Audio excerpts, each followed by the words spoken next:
The following episode contains or may contain spoilers. So if you're spoiler sensitive, maybe beware. Yeah, you sensitive people. Get out. No, get in.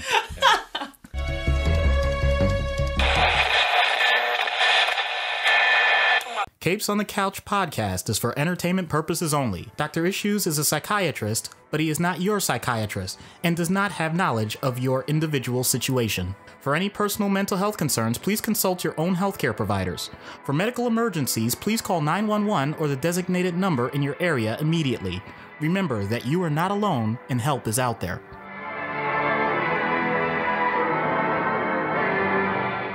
Hello and welcome to Capes on the Couch, where comics get counseling. I'm Anthony Sitko. And I'm Dr. Issues. This is issue number 94. Baphomet from the Wicked and the Divine is selected by our present level patron, Ruby. Thank you so much, Ruby, for letting us delve into the world of the Wicked and the Divine.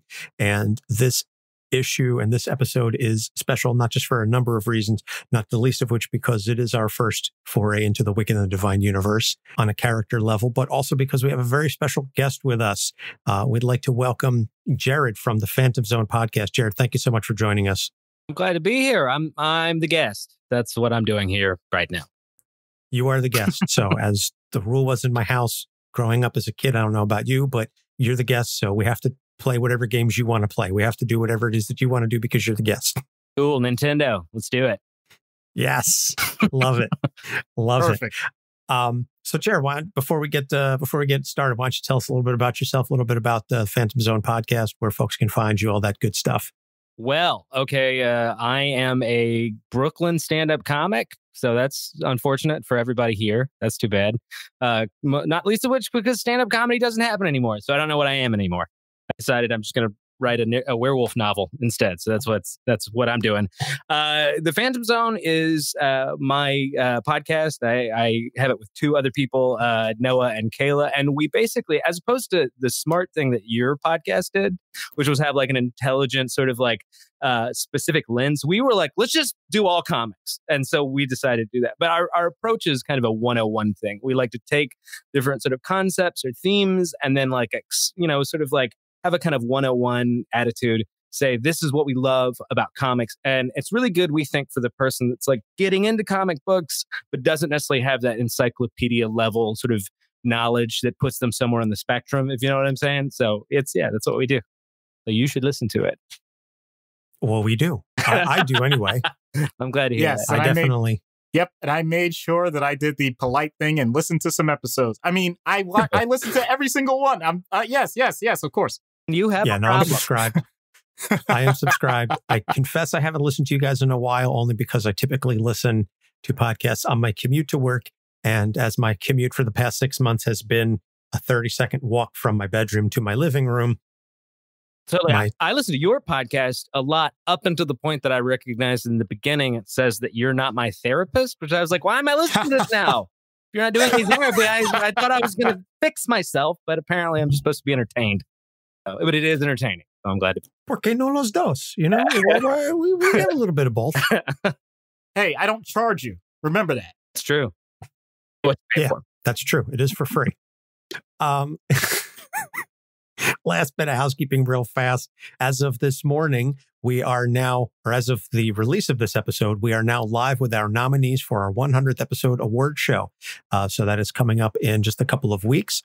And so if you go to capesonthecouch.live/nominees, you will find the link there where you can vote on the nominees for several of the categories. Thank you to all the fans who previously submitted nominees. Doc and I took your suggestions and we also added some of our own. And so we've got the nominees up in a variety of categories. And the 100th episode is not just an award show, it's also going to be a mailbag. So there will be a section on the page that you can fill out any questions you would like to ask. It's sort of like an AMA.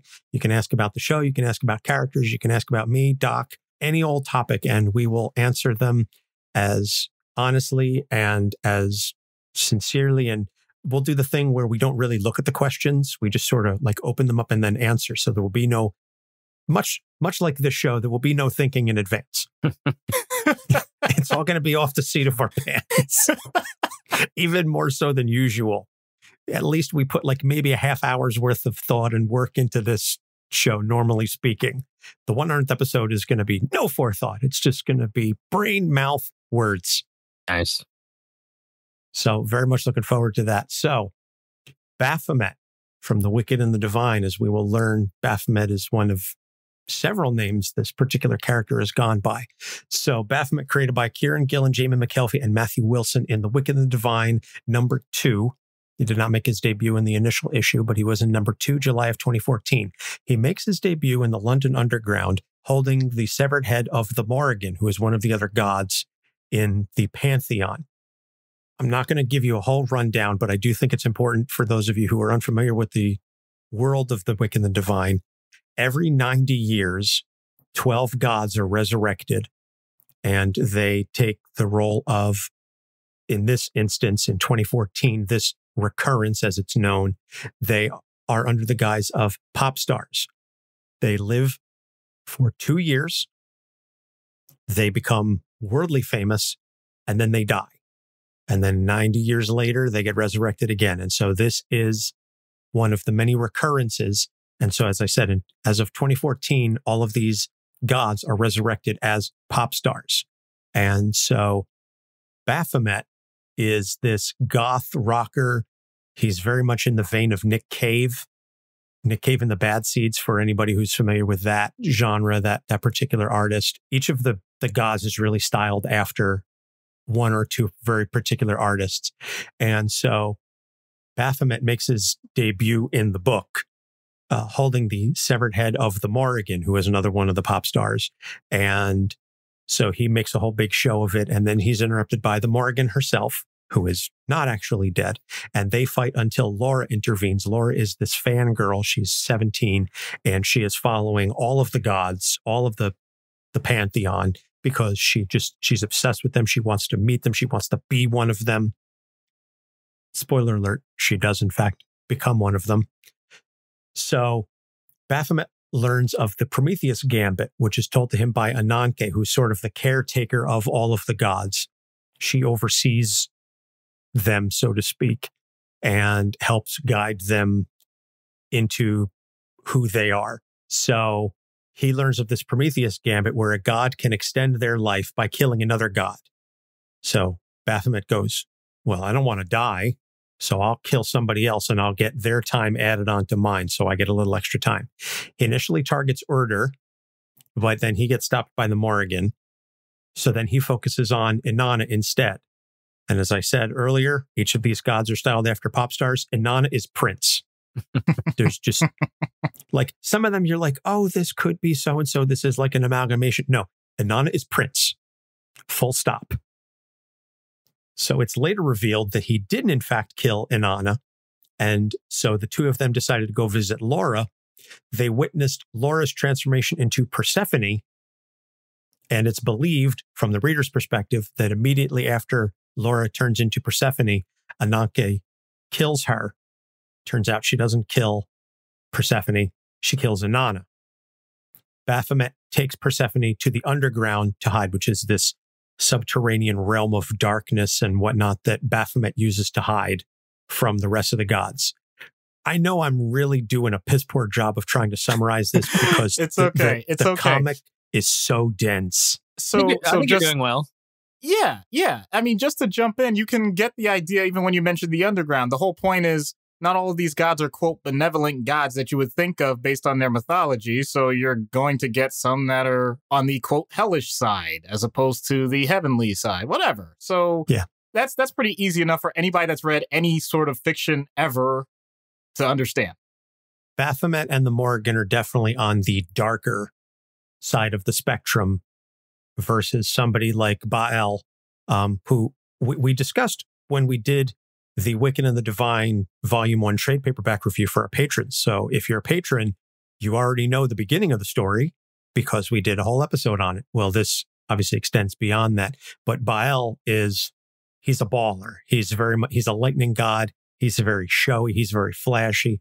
Lucifer is a woman who is David Bowie. Again, it's not even trying. Lucifer is David Bowie. And Baal is Kanye West. Kanye, for sure. Yeah, absolutely. Baal is absolutely Kanye West. So in any case, Baphomet takes Persephone to the underground to hide. So after sleeping with Persephone, he reveals that he's not actually the reincarnation of Baphomet. He's Nergal, who is a Mesopotamian god of the underworld. But he changed his name because he was ashamed of the association with Warhammer 40K. Oh my God, I didn't know that. I've read it 3 times and I was like, why? I didn't get why what he was trying to not be or whatever. Mm-hmm. That's the whole, he has a conversation with Persephone where he's like, imagine being resurrected as Thor and everybody gives you crap for not having perfect blonde hair. The blonde and all the that. Hammer. Yeah. And he goes, Nergal is, I believe he refers to it as higher frequency geek, but it's the same thing. I've never played Warhammer 40K. Interesting. But they even have him painting miniatures at one point. Well, before he becomes a god, he was Cameron, a role-playing nerd in love with Marian. And Marian becomes the Morrigan.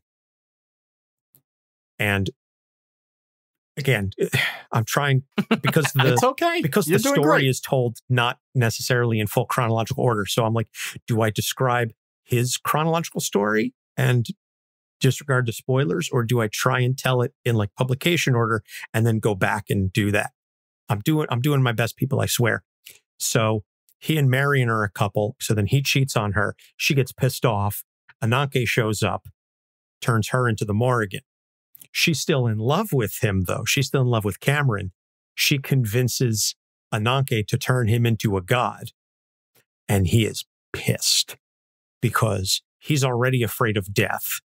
And now he finds out, A, you turned me into a god against my will, and B, I'm going to die in 2 years? Who the hell do you think you are?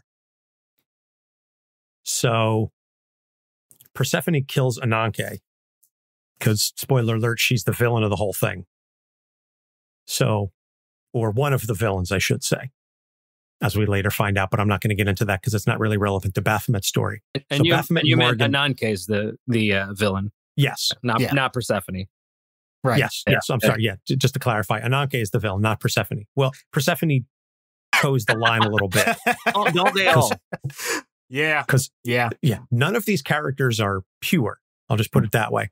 So he and Morrigan resume their relationship, which turns very abusive towards him. Morrigan becomes very controlling and physically abusive. And he's like, no, but I know that she loves me. Which is, I mean, really just beautiful, dark and twisted fantasy, right? We're just talking about Kanye. And so he later discovers that Morrigan wanted him to become a god so they could kill and resurrect each other forever, that they could just go through the cycle of just one would kill the other and then resurrect and kill and resurrect because she's not all there herself. Morrigan, by the way, because I haven't mentioned this because it wasn't relevant up until now, Morrigan has 3 altars. There's the Morrigan, there's Badb, B-A-D-B, and Sweet Annie. And so it's like three people in one. And so each of them has a very different aspect of their persona. So here's a sentence that is not going to make sense to anybody unless you've read the comic. Baphomet kills the Morrigan's 3 altars to provide bodies for the disembodied heads of Lucifer, Inanna, and Tara. Tara. That's a perfectly normal English sentence. What you've just said. Read the books, people. That's all I can tell you. They're phenomenal. It's gorgeous. We did our review raved about them. Yeah, when we reviewed Volume 1, we said, "Oh, this is definitely something you need to read. No question about it." Absolutely. I just add, I was gonna just read the first 2, and then read the wiki, and I read the entire series in 3 days. It's fantastic. It is. Yeah. It's glorious. So Baphomet sacrifices his brain to bring back Dionysus, who is brain dead in a hospital. And that is just like, it's such a heart-wrenching scene. I was going to say, I know we have to give summaries, but the evolution of the character to that was powerful, in my opinion. So just, absolutely. I know you're saying it for the sake of just giving the information, but man, oh man, that was well done. Because by that point, he's going by Cameron because he has changed and grown so much. And I just love personally, I mean, I don't think it's unusual to say that character growth is such a wonderful thing to see in any work of fiction. But when it's done like this, when it's organic and it's compelling, and then the character is given such a beautiful ending that is true to the character, where they are at that moment. And then you look back on where they were when they started and you go, how did we get here from there? But it all makes sense and it all tracks. It's beautiful. There's something about that too, about just in the writing, where there's this question about whether Baphomet / Nergal, like what his character development is. Because in some ways, the development is our perception of him, not him entirely. I mean, there's definitely growth for sure. But like, there's a moment when we find out that he didn't kill Inanna, and we realize that, oh, he's not the complete ghoul that we were led to believe. And as a matter of fact, from a literary perspective, I think it's brilliant because it's a tremendous misdirect. We see this thing who's a death god, mischievous. He has all the trappings of a Gary Oldman character. And then you find out like, oh, he's not really going to be our villain. It's a fantastic move, you know? Yeah, it is. It's a beautiful swerve. And it's used even in universe that he's blamed for multiple deaths of members of the Pantheon. Why do they blame him? Because he's Baphomet, because he's got the goat head and the horns and he's dark and twisted and everything. So he must be the bad guy. And you get it because, I mean, from his first entrance, like he shows up with the head of the Morrigan and he spends the whole time being a dick to everybody. And then you slowly start to peel back and you realize he is so scared that it's a defense mechanism. And so that's like a perfect segue into the issues. He is scared. He is a death god who is afraid of dying. And just from a dramatic irony standpoint, it's just like chef's kiss, beautiful, the way that he's written. And so, Jered, I'll turn it over to you, and then we'll let Doc talk about it. But what were some of the things that really struck you about Baphomet, Nergal, Cameron, you know, over the evolution of the character as to how he starts off as being so insecure and scared of himself and scared of death and who he is and what he's become to where he eventually ends up?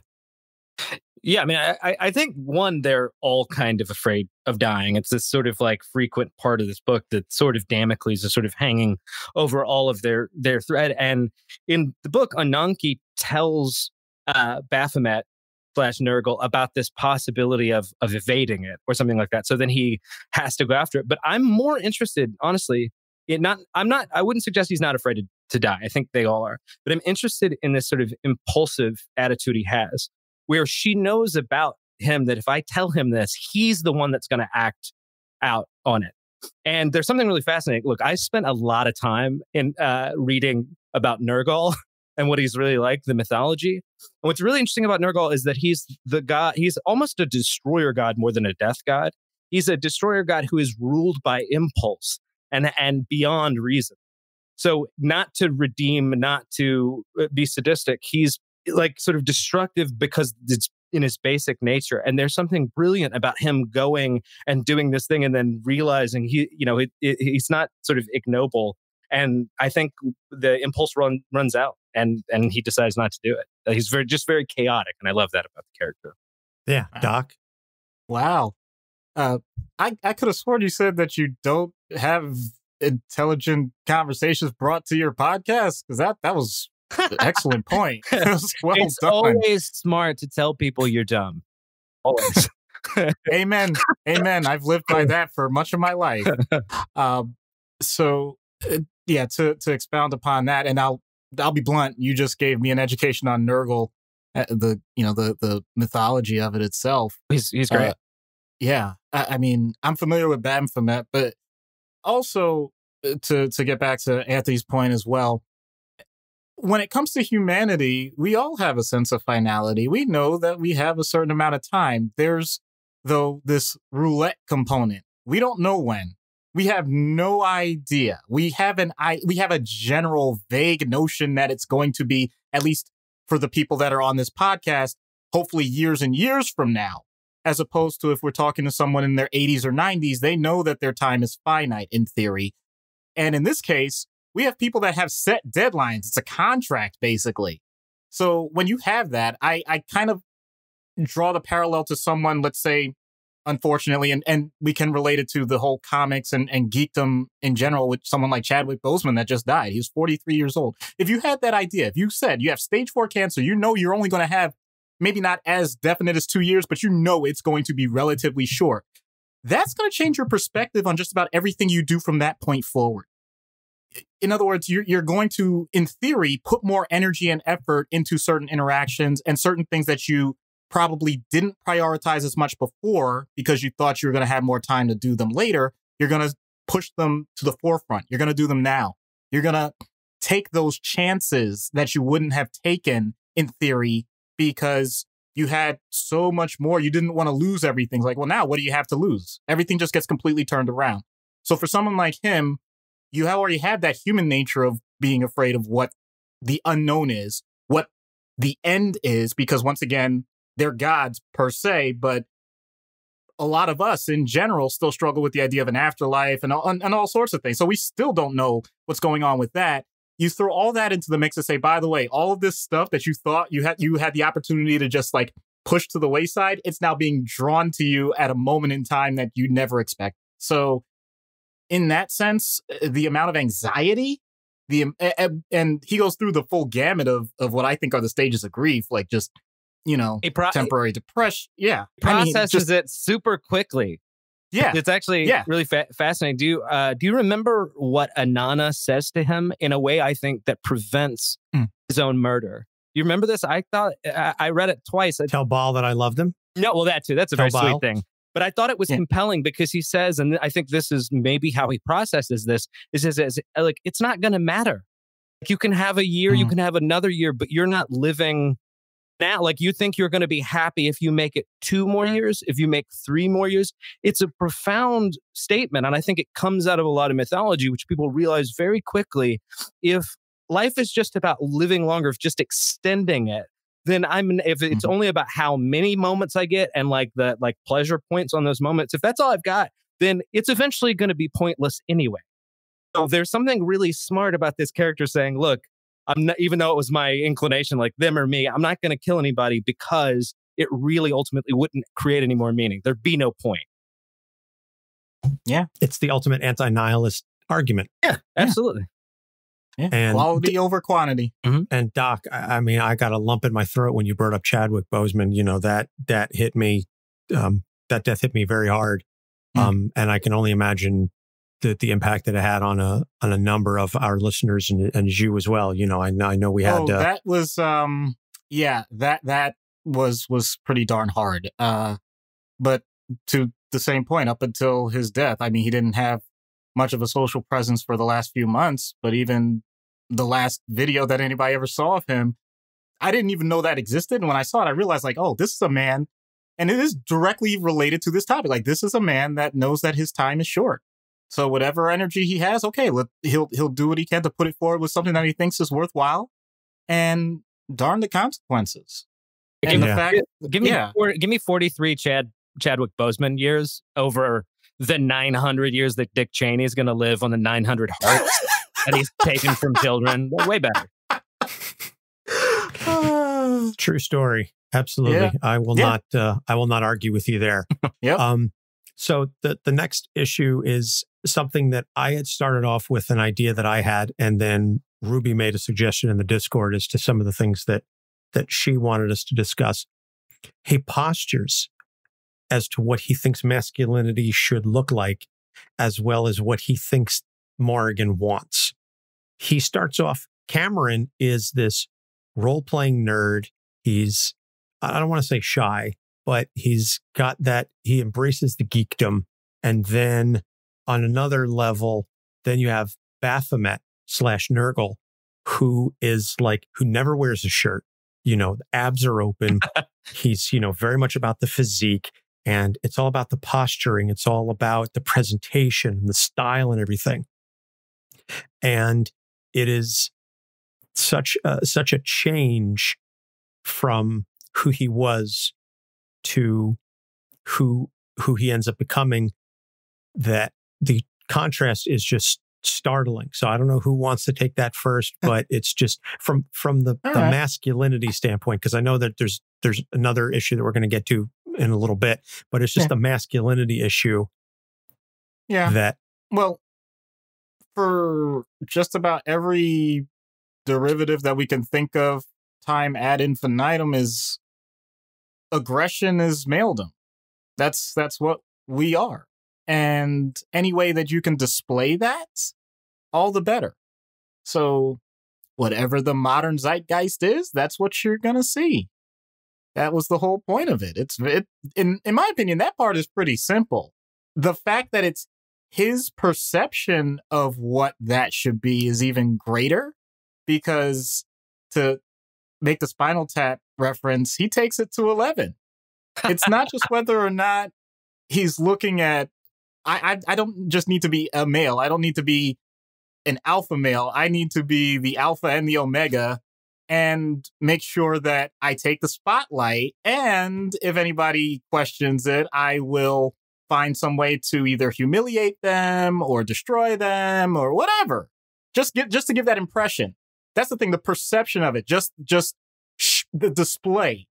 Similar to, a lot of animals in the animal kingdom, the way they show certain ways that they know that they are the most fit for whatever you want to call it, be it mating or companionship or all that stuff, if you want to get the most base biological point of it. So I think that's well shown. And whether or not that was the appropriate approach to dealing with someone like Morrigan, I'm going to leave until the next issue that you want to discuss. But yeah, I feel like this is what every pre-adolescent or adolescent guy starts to think about. Maybe not in the rock star category, or whether you're talking about the other characters and their ways of flashing it or whatever. This is what we come to think about. I'm going to say in modern Western culture. I don't know if all other cultures around the world do that, but I know it's pretty clear for most of us growing up that this is what was portrayed the most. Yeah. Jered? Well, I was going to say, I think I read it not differently than Doc, but differently than the original question. I don't see Baphomet, especially in terms of the group of characters he falls in, as being overly masculine and in the toxic sense. He's clearly got a lot of toxicity, but I was thinking, I actually think Bale's more into the sort of aggressive, warlike, direct kind of character. I think with Baphomet, there's a sort of like the incel who becomes hyper-sexualized and sexy, like his fantasy. I mean, the abs and stuff like that. The abs and the sort of like open sexual grandiosity, that reads way more of like, I can get laid now. I want to be sexualized, rather than I want to dominate and I want to beat people up or something like that. And interestingly enough, if you guys know, I'm just going to add a little bit more mythology here. They make reference in it. Baphomet wasn't a god. Right? That's what Urdr says that about. Baphomet is a fake kind of like it dates back to the Knights Templar, and then it was picked up by a bunch of sort of like people like Crowley and Anton LaVey, and associated with Satanism. So it's itself a fiction. There's something really fascinating about the idea that he's the only character that comes like onto the scene, and rather than to be the god he actually is, take on this like fictional persona or something like that.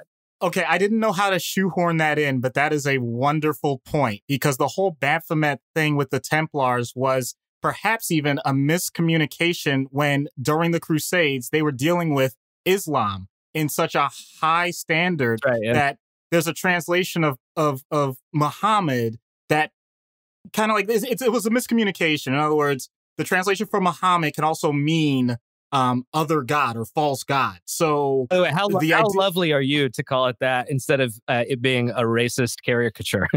So you're right. I just think it's even, it goes further. It's probably a really, you're right. You're right. And well, the whole point is it led to a lot of discrimination amongst people that in theory were trying to just do their damn job for the people that, sent them out to fight in the first place. Mm-hmm. But I digress a little bit. But just the fact that you brought up that history, that's an amazing point.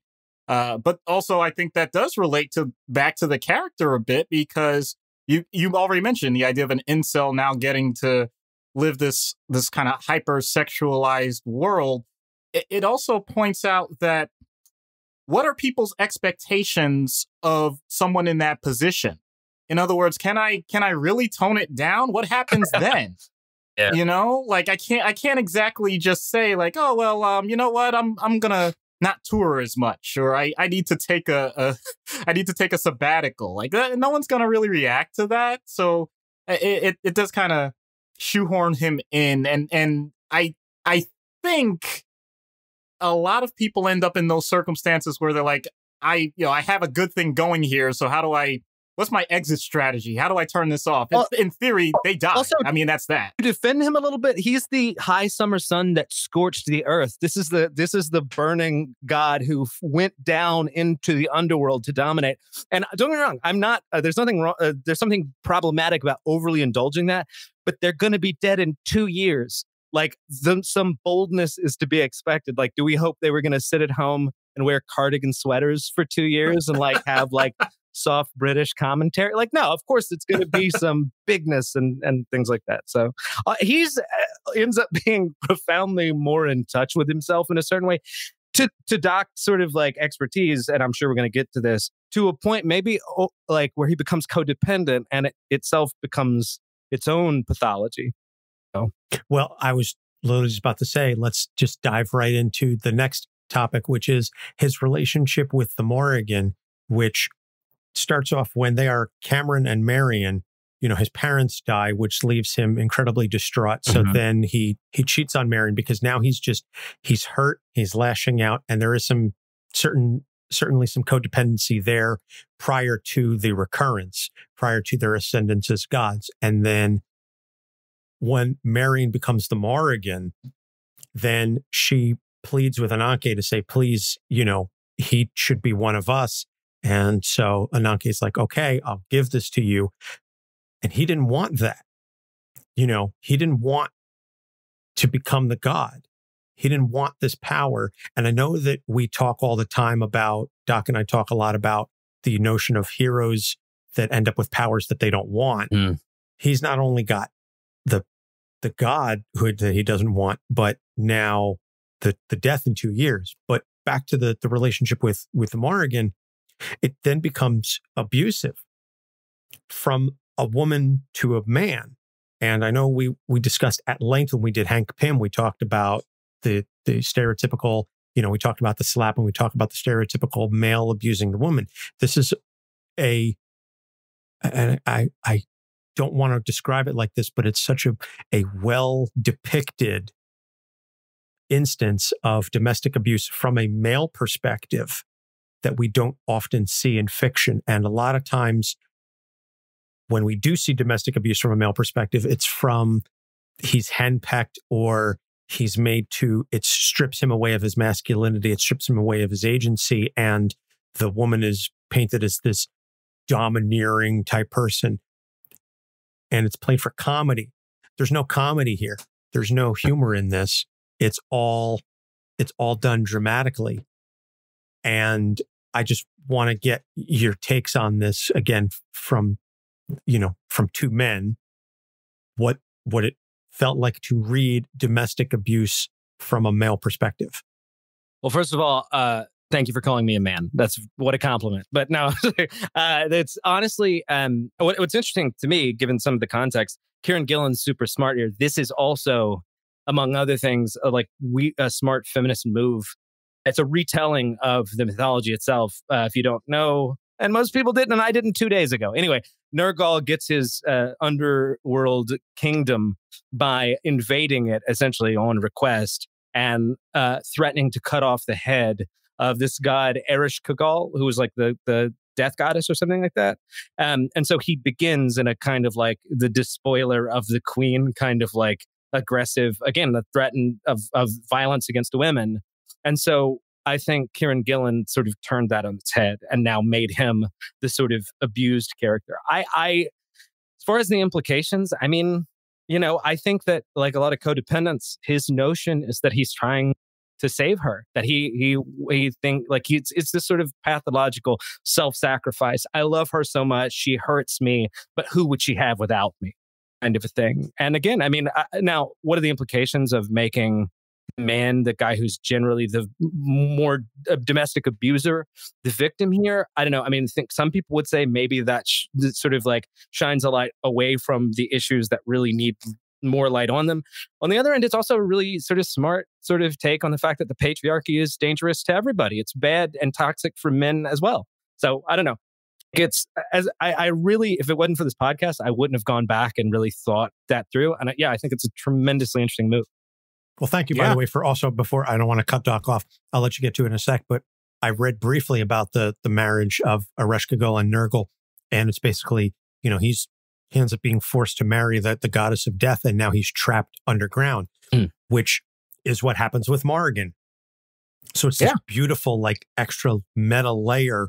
Yeah, that, well, you know, I mean, if you want to, right, but if you want to add that extra layer, you have someone like Persephone that ends up in the underground, which is exactly what happens to her in Greek mythology in the first place. So there are so many ways that they did a great job just incorporate so many of these different cultural mythologies in just a wonderful run. Anyway, to get back to the other point, first of all, I apologize as a physician. I want to make sure I make this statement that if any of our listeners, if any of this resonates with you or disturbs you, or you're in a situation where you feel like you relate closer than you thought you would, then there is definitely help out there. Rather than trying to give lots of esoteric ideas, in the United States it's 911, and in your country, wherever you are, you'll know the equivalent number.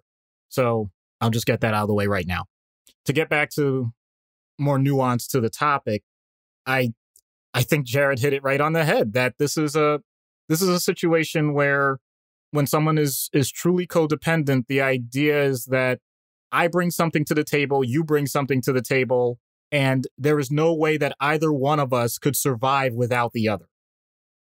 The problem with, I'm not going to say is, well, I will. It's one-way abuse. The problem with any abusive relationship, whether it's male to female, female to male, same genders, or even within families, parental abuse, workplace violence, all of it, it's power. If there's a difference in power, regardless of the perception that things are different, then that's usually where violence begets violence. And in a case like this, it's very clear that Morrigan had her own idea of what a relationship should be.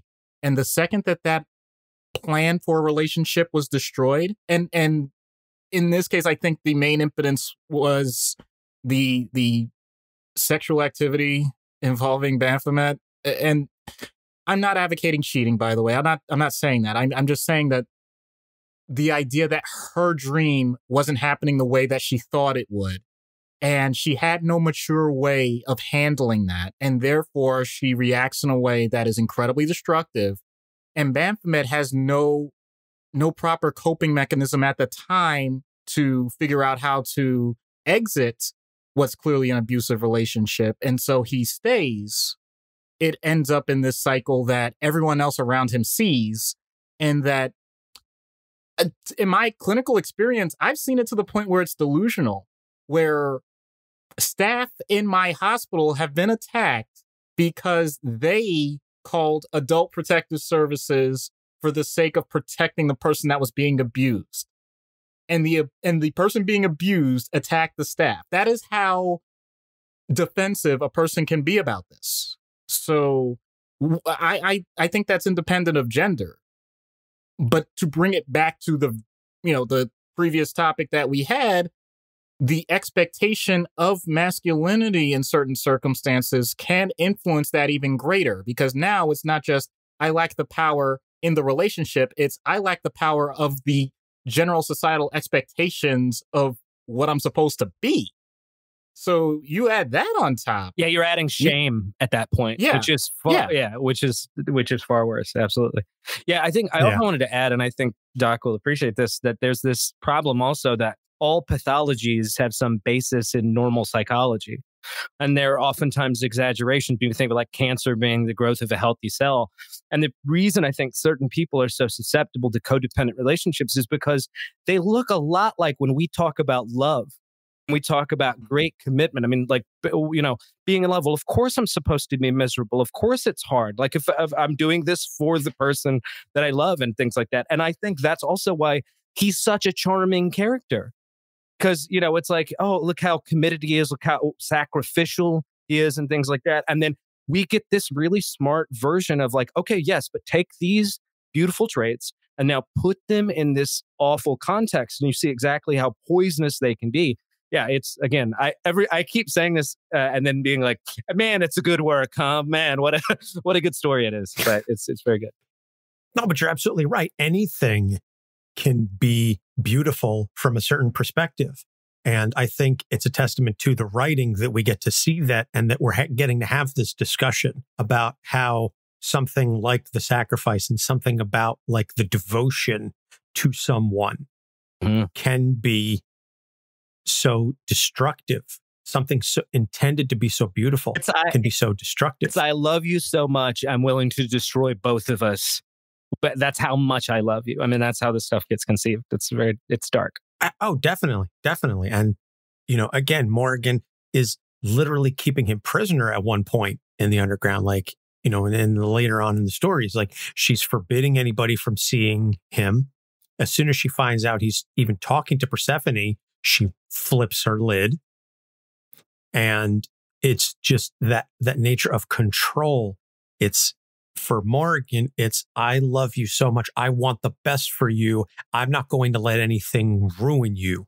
You are so beautiful. You are so perfect by yourself that anything else, anybody else would corrupt you. I'm the only one who knows what you need.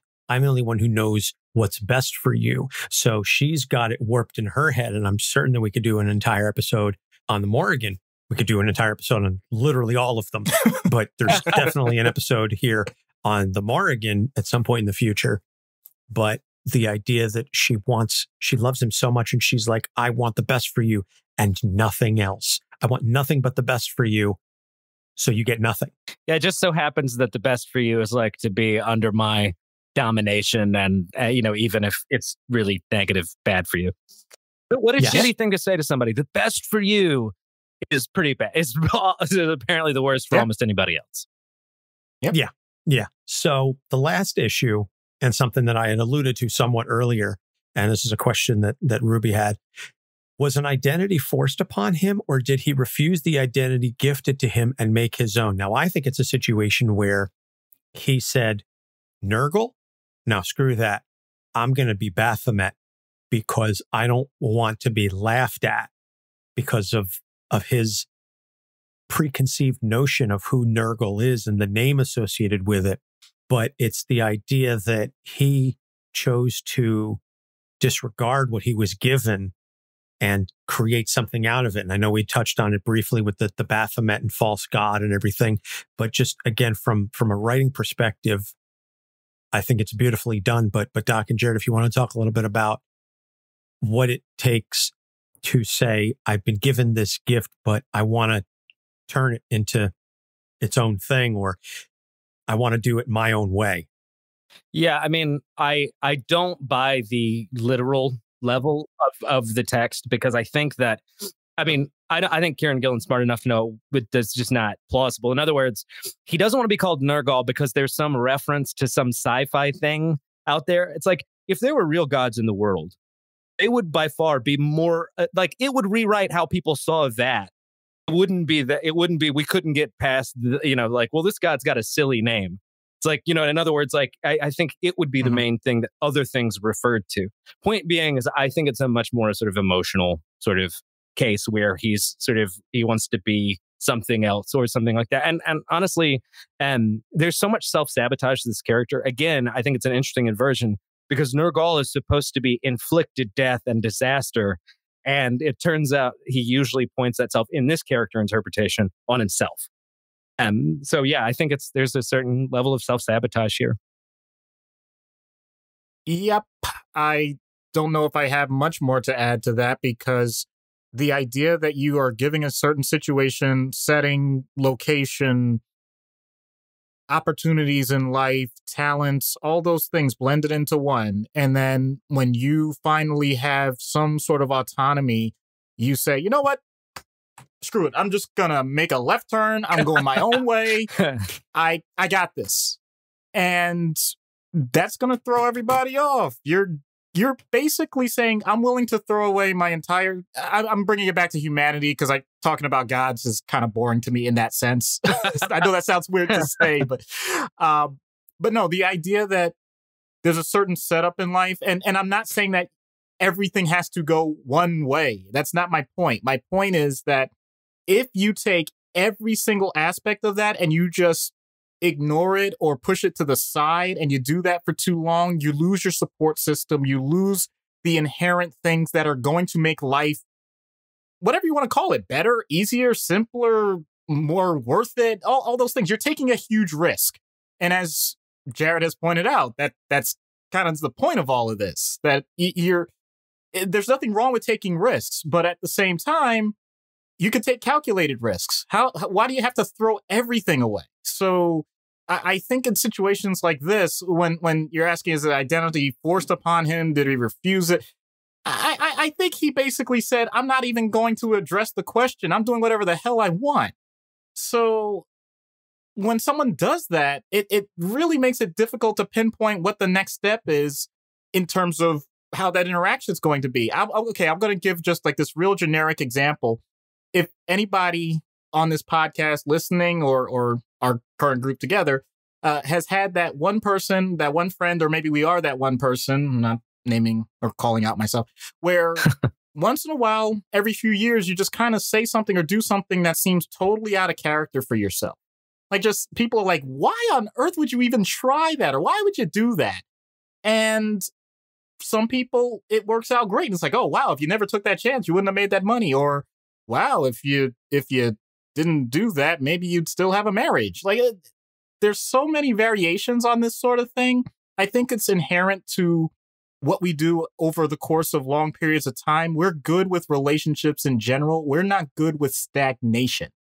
So I don't want to make it sound like Baphomet as a character is wrong because he picked that name or did things a little different than how another god would have done it or anything. It's just the idea of, if people are expecting you to act one way and you know yourself to be one way and you're put in a situation where you have to make a choice, at least make an educated choice. Don't just randomly let the emotion of the situation get to you and do something so impulsive without any forethought that it brings everything crashing down.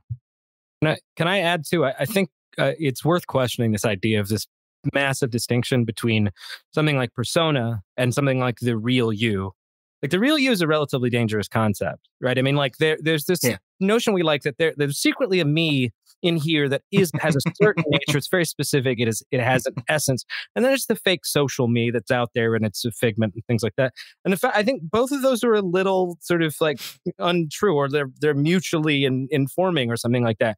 So one is, I don't think that the case is that even if there is a true how you really are, that thing is very complicated. It's very in conflict. It's not always some unified sort of thing. It's capable of change and things like that. So in some ways, like, you learn a lot about who Baphomet is by the persona he chooses to create. I'm as interested, in some sense, is this fabrication on his part as I am with what we're supposed to think is this like dormant potency that's inside of him or something like that. But it's real fascinating. Yeah, there's a book that I haven't read yet, but I'm very interested because it's come up in a couple of conversations I've had.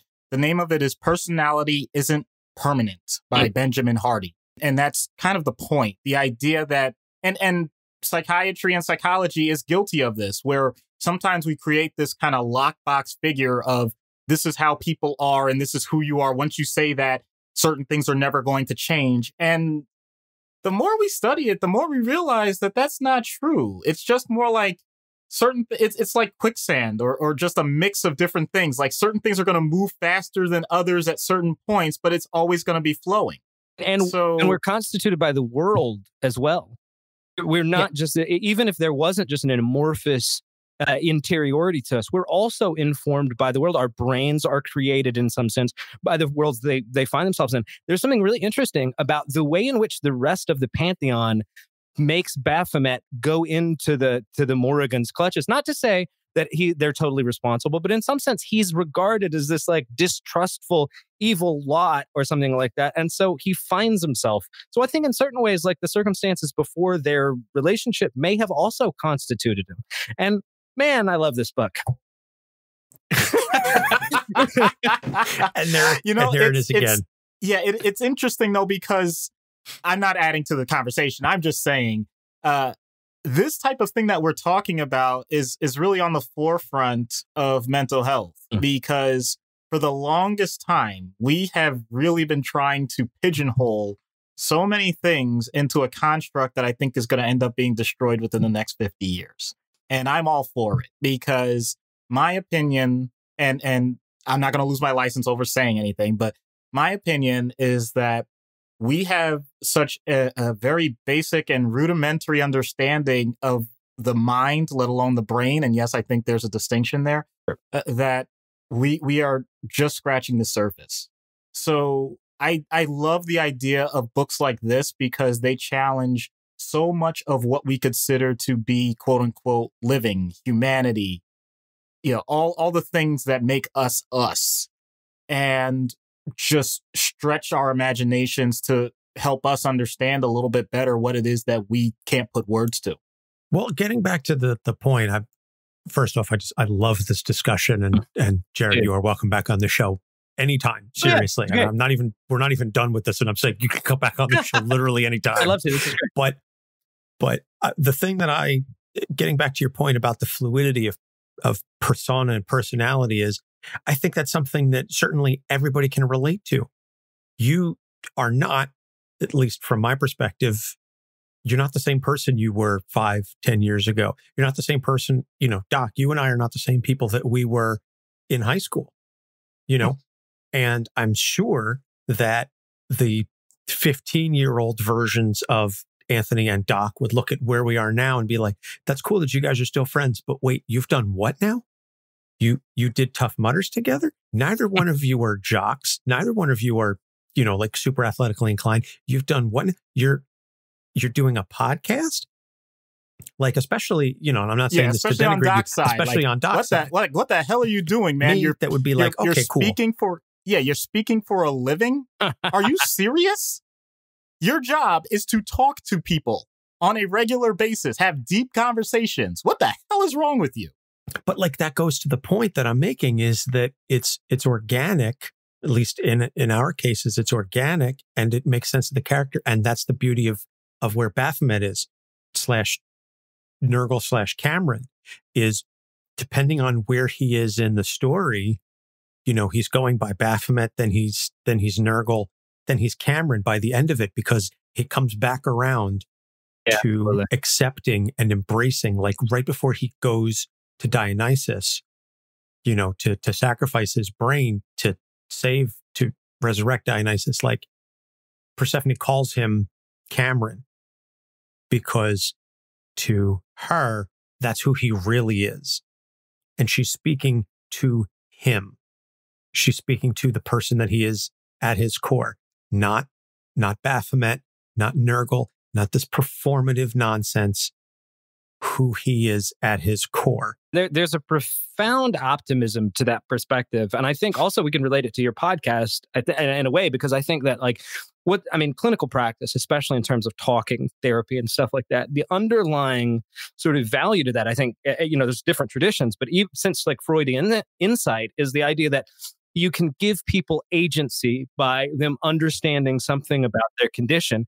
Well, what agency implies, among other things, is plasticity. It means that we can't have these fixed natures if we hope to change and more or less be like the changer of ourselves. And I think what's wonderful about the series too is that the gods, not just Baphomet, but the gods break the cycle. And they overcome their more base nature that's sort of seduced by power and hedonism and things like that. And again, I think that there's this connection between this podcast, which I think is meant to sort of reinforce that kind of agency and understanding. And then what a wonderful book this is. So I'm loving this conversation. And again, kudos to the creators for giving us such a fascinating work to base all of this off of. We could wax philosophical about so many characters, but I think this work is so rooted in that it just lends itself to this kind of discourse that, again, we could go on and on about it. It's mythology too. And to give Doc some to not kind of give you shit, but hey, there's a reason mythology is so resonant with people, because you're taking really primordial, powerful concepts and throwing them into stories. And so if you do that well, if you get out of the way of that, you're going to end up provoking, all these questions about what am I meant to be? Can I change? What's death? What's sex? All that kind of stuff. Wonderful stuff. But what does it mean? I wrote 800 pages about that. So we're going to take a quick break. We're going to plug a couple shows. When we come back, we'll get into treatment. Stay tuned. Do you love movies and psychology? Do you want to know what it would be like if Batman was in your therapy office? Listen to our podcast, Popcorn Psychology. 3 therapists dissect blockbuster movies, available everywhere you find podcasts. Hi, I'm Linda. And I'm Jane. And we have a brand new podcast called Bedknobs and Broomflicks, where we talk about witches of the entertainment world. From the horror movies Warlock, Suspiria, The Witch, and The Blair Witch Project, to the more comedic or whimsical, such as Harry Potter, Hocus Pocus, Elvira, Mistress of the Dark, and The Blair Witch Project. No movie, TV show, or book is off limits. All witches, man witches, sorry warlocks, we're not calling you that, witches brews, witches of history, familiars, and witch-like activity will be discussed as we laugh and have fun talking about the wonderful world of witches. So join us every other week for some fun witchy talk. All witches welcome. Hi, I'm Jeremy Whitley, and you're listening to Capes on the Couch. All right, and we are back. So treatment in universe.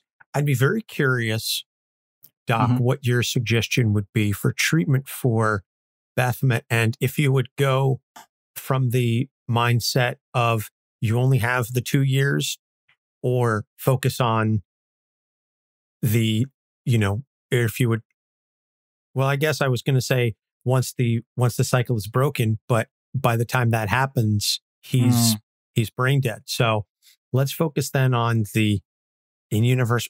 What do you even say to a god who has less than 2 years to live?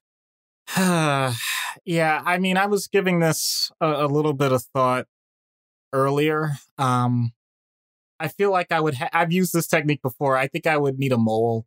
I would need someone who is a fanboy or fangirl, and I would try and feed information, because I think at least the initial construct of Baphomet, is trying to attack that from a therapy standpoint. That falls on deaf ears.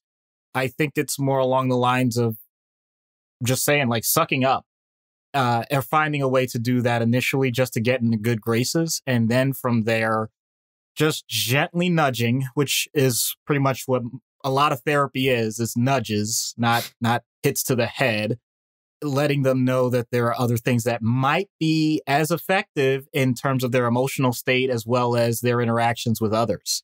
So, in other words, if I could find who the number one Baphomet Nergal fan is at the time that I'm supposed to have the interaction, say, okay, what I need you to do is not report me to the ethics board, and just make sure that you have this device in your ear, and I can just implant some things the next time you do your fan blog interview, and see how he reacts, and then spread that to Twitter and all the social media things, because that's what he'll pay attention to, and see if what kind of reactions those get. Then maybe we can make a little bit of progress. And ultimately, because all these things end up sounding like some sort of cabal that's plotting against them, because gods are incredibly paranoid entities by nature, then I'm sure he would seek me out and figure out what the heck it is I'm trying to do. Why would I be trying to sabotage everything that he's built up, all this popularity and all this other stuff? And the realization that I'm not sabotaging a thing, but I'm actually making it better so that his legacy is something that is going to last way more than 2 years. Oh, that might actually be intriguing to someone that's not exactly looking forward to that time coming up. So that's my initial thought. Or it'll go the way of the skit, which you'll see. All right, fair enough. So out of universe treatment then, and this is something where I think Jered may be able to offer a little bit more insight once you're done, is you've got somebody in an abusive relationship, self-destructive, we'll say some self-esteem issues, which I think again ties in with the self-destructive and the abusive relationship, etc. But who wants more? And we'll just say that because in lieu of powers, obviously we're not dealing with any of that sort of situation, but who wants more and who thinks that maybe they don't have a lot of time left. So what are some of the things you would say to a real person in some of these circumstances? There's a few things there that you put together in that package that I'll admit is a very difficult combination for me to personally deal with. I get a visceral response when a person is in a difficult situation that they feel like they're stuck, they can't get out of. But at the same time, we're on opposite ends of the spectrum. I'm saying to myself, I want to help you get out. And this person is saying, no, I want to fix it. I want to make it better. I want this, I don't want, it's obvious the person usually doesn't want the abuse, but they want the attention, they want the affection, the love, all those things. So my natural, and I'm not just saying this as a therapist, I'm saying as just my personality. My natural thing is, if it's that bad, do whatever you can, find a way, just get out. But I have to be realistic and recognize that not everybody's going to do that. So I have to work where they are. I usually start with first, what's your safe plan? And this also is going to sound so incredibly sexist because they're called lipstick kits. But the idea is it's a small container that's supposed to be innocuous so that if you feel like your life is on the line, you have resources of where you're supposed to go, who you're supposed to contact to get out of an abusive situation. Make sure that person has that information up front, even if there's a huge, I hate to say this, and I'm sorry if I sound cynical, but a lot of times people aren't even going to use it. But if they do, that's a great step forward, regardless of any other individual therapy.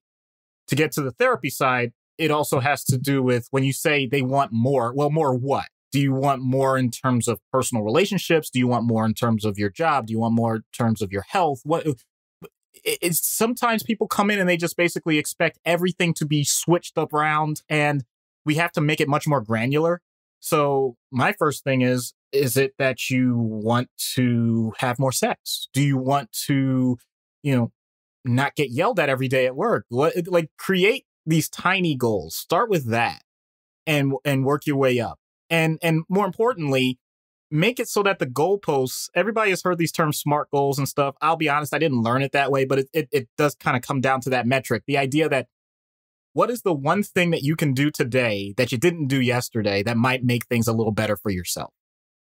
And if you can do that, and you do that every single day, and even if you don't do it every single day, if you do it once a week, once a month, that means that you've had how many? If it's once a week, it's 52. If you do it once a month, it's 12. You have 12 instances that you've made your life somewhat better than it was than before you saw me. So just that idea. So someone like Baphomet, I'll go ahead, I'll be Mr. Optimistic for once.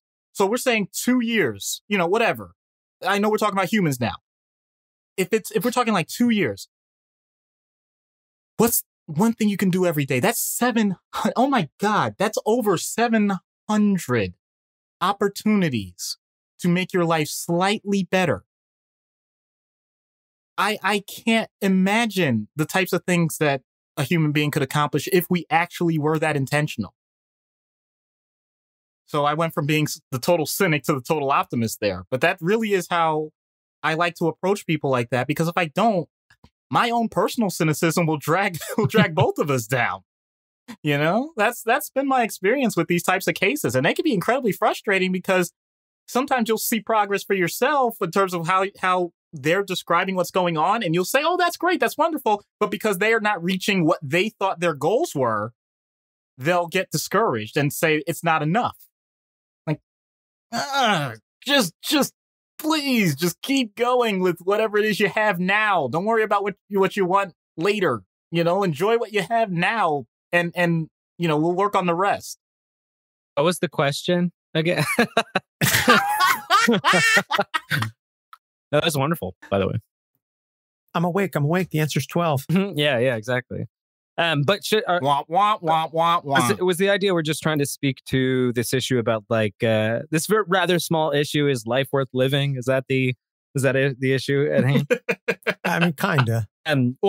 First of all, I want to say I have no clinical background. I have nothing but respect for clinicians. So just let's begin it and end it really there. But also I'll add this, which I think that there is this weird hubris to depression, which is to say that we often think of depressed people, even people with low self-esteem, as also being the opposite of arrogant. But the truth is often the opposite. I had a friend who was a clinician, psychoanalytic psychotherapist, who would say that this is often called the you're the piece of crap the whole world revolves around kind of attitude. But in trying to approach this question about is life worth living or something like that, I mean, I don't know. I think there's this problem of so much about the world that there's no meaning to it. There's so much about the world that there's nothing to live for.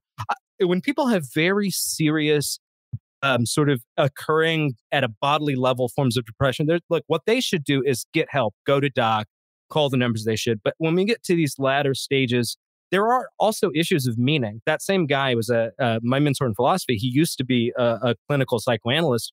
And he said after he got done with his clinical training, and not just clinical training, he worked in a hospital for treating disassociative young people and things like that. Really hard stuff. He went and started doing a private practice, people that were more or less psychologically typical, let's say. And he said a lot of their questions about anxiety and depression weren't issues that could be resolved by saying that you need to take an SSRI or you're out of this dysfunctional relationship. They had questions about what should my life be about. They had questions of meaning. And what I would say is that's for everybody to decide personally. But I'll say if you're a nihilist, let me tell you, you're not smart enough to be one. You haven't exhausted every text, every wonderful experience. You haven't seen the top of the bottom of the Adriatic Sea, the top of the mountains of Nepal. The fact is that open yourself up to the possibility that you might find meaning in the world, and I think you probably will find it. If not, we're all going to be goddamn dead anyway. Beautiful. Thank you. Amazing. Beautiful. You undersell yourself with that whole, I'm just a Brooklyn stand-up comic. Yeah. Well, Look, wait. Let's be real about this, though. In order to be a smart ass, you got to be smart first. And usually it's funny on podcasts too that I'm like, am I going to try to be funny or try to be deep? Am I going to be deep? And I just just feel it out. And Jered just described pretty much what this podcast ends up being every other episode. Absolutely. You're like Baphomet. I'm very deep and meaningful. Yeah. All right. Well, and so before we get into the skit, full disclosure, I did tweet at Kieron Gillen and Jamie McKelvie, and I said, what kind of accent does Baphomet have? Because everything that I've read, everything that I can decipher indicates he's got some sort of an Irish accent or at the very least English. Nick Cave is Australian. I know he's heavily based on Nick Cave, but everything I can read indicates that he's likely Irish. So that's what I'm going to go with. Mm-hmm. So but I'm not going to turn him into like a Lucky Charms advertisement. So having said all of that, let's hope that he's not a late addition to the nominees for worst vocal performance. And let's see what happens when we get Baphomet, Nergal Cameron on Dr. Issues' couch. Hello, Baphomet. I'm Dr. Issues. Hello, Doc. By the way, I'm sorry. Do you prefer Baphomet, Nergal, or Cameron? I should have asked that sooner. Oh, it's like that, is it? Like what? Oh, you think you could just drop all my names and see how I react to each one, trying to get a read on me? I should have known with your name you'd be that kind of a doctor. No, I'm not. I'm not you trying. think you're funnier than me with the whole issues name? Well, I can be punny too. Oh, I guess you had to head out early, huh? Oh, look, here's another person I managed to outlive. I'll add him to the list. Well, that lasted about as long as I expected it would. Might as well take a look here. What have we got here? A couple of cheap paintings. This stained glass, whatchamacallit. It's glued back together. It's trash. This man doesn't even appear to have one single thing work, anything in his entire office. Why'd I even bother coming here? All right. Marian doesn't know where it is. And I suppose I could stay here for a while. And I'm not alone. I can't honestly say there's nobody here with me. Oh, poor man. He seemed like he was halfway decent. Why'd I kill him?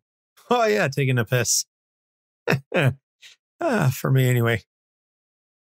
I don't think he thought it was very funny. He must be up to his neck in jokes, though, with his job. I bet I'm not even the craziest person he's seen today. I mean, I suppose I could ask him, but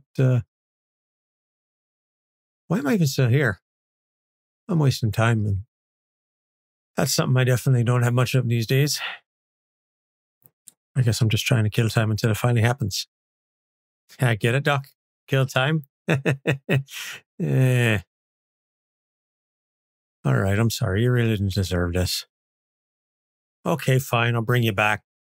What the fuck? All right, you don't have to blow your top about it. What the fuck? You're losing your mind over this. What the fuck? Do you always repeat yourself like this? I think your needle's stuck. Look, I'm a pretty tolerant man, but we just got started and then... I know what I did. I'm sorry. I know what I did. I'm sorry. That's why I brought you back.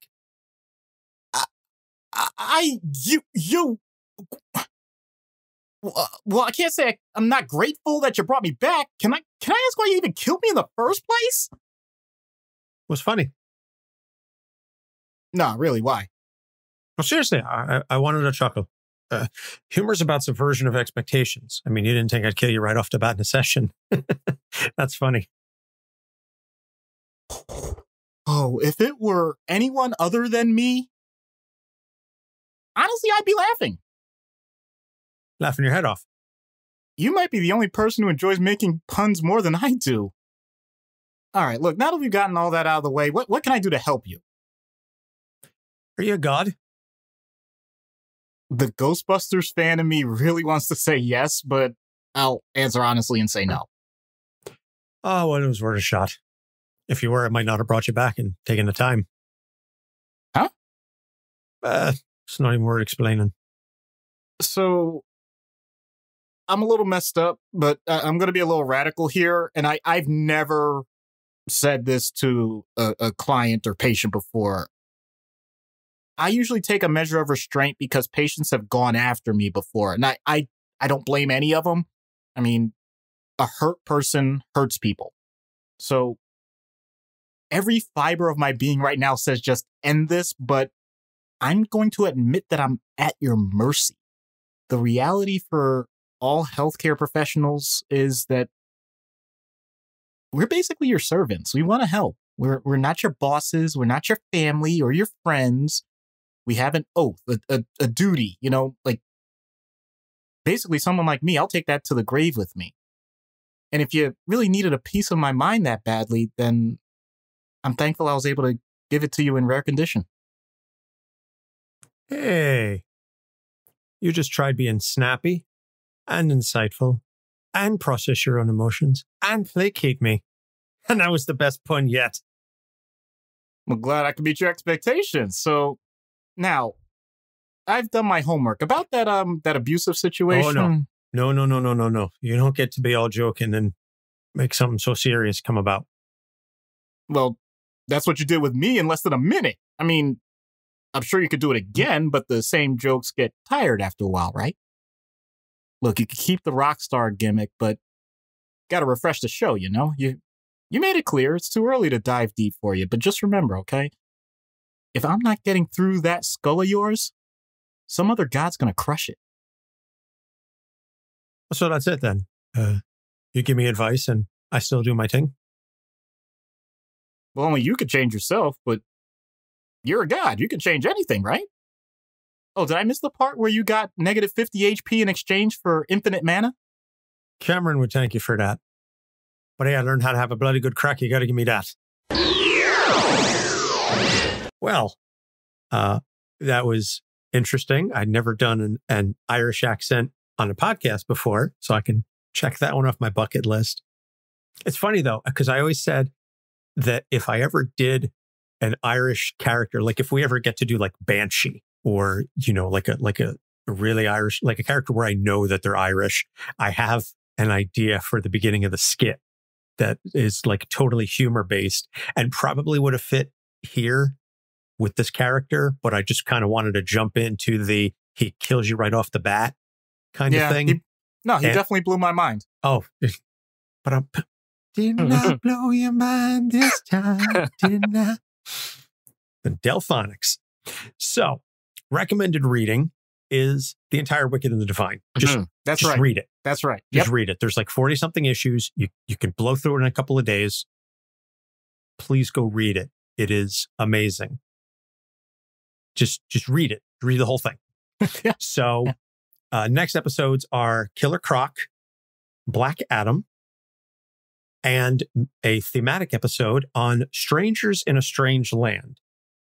It was requested by Matt, who just sent it to me about half an hour ago while we were recording. So, Strangers in a Strange Land, about displaced through time, space, what have you. So, Jered, thank you so much. And I do sincerely mean this. You're welcome back on the show anytime. Anytime. Yeah. This was a joy. I loved your insight and I appreciated the input that you had, not just on the character, but also just on the historical and sort of the meta level of it all. Was refreshing. And we're going to add a whole bunch of stuff like that into the show notes. So where can they find some more of your brilliance? Oh, well. And that's a high pedestal. Like this is the best I've ever been on anything. So maybe it's only going to be worse, but that's fine. If you want to check out my podcast and with me and Noah and Kayla, it's the phantomzonepod.com, but that's Phantom with an F because like Baphomet, I like puns too. And really you can go on iTunes or Spotify or whatever and just put in the Fantom Zone. Remember, spell it with an F and you'll find us. We'll come right up. And yeah, I think you'll really like it. Hopefully you do. And I'll come back anytime. This is great. Anytime you guys need another guest or something like that, think of me. We will definitely add you to the list. I promise you this will not be the last time we have you on the show. Oh yeah. So you can find us at capesonthecouch.live. We are on Facebook, Instagram, and Twitter at Capes on the Couch. And as we said at the top of the show, capesonthecouch.live/nominees. And there you can vote on the nominees for our 100th episode award show, as well as fill out the info for the mailbag. And we will be taking all manner of questions, such as, Anthony, how many accents do you do? Or how many accents do you think you can do? How many accents do you think you do well? Just watch that number steadily go down. You can also email us at capesonthecouch@gmail.com. We've got a Patreon. We've got a TeePublic. You can go to those sites and look for us there. And I think that's about going to wrap it up. So, Doc, befitting, if ever there was a character that there's a pun needed, it's Baphomet. I mean, I don't mean to brag, but it's supposed to be kind of a interesting twist that you knew that it was really Nergal in the first place, but I was easily able to figure that out because there is no way that someone like Cameron is going to end up the GOAT. Bam. For Jered from the Fantom Zone, please go check them out and give them a listen. For Doc Issues, I'm Anthony Sitko. Thank you so much for listening. We'll see you next week. Capes on the Couch podcast is for entertainment purposes only. Dr. Issues is a psychiatrist, but he is not your psychiatrist and does not have knowledge of your individual situation. For any personal mental health concerns, please consult your own healthcare providers. For medical emergencies, please call 911 or the designated number in your area immediately. Remember that you are not alone and help is out there.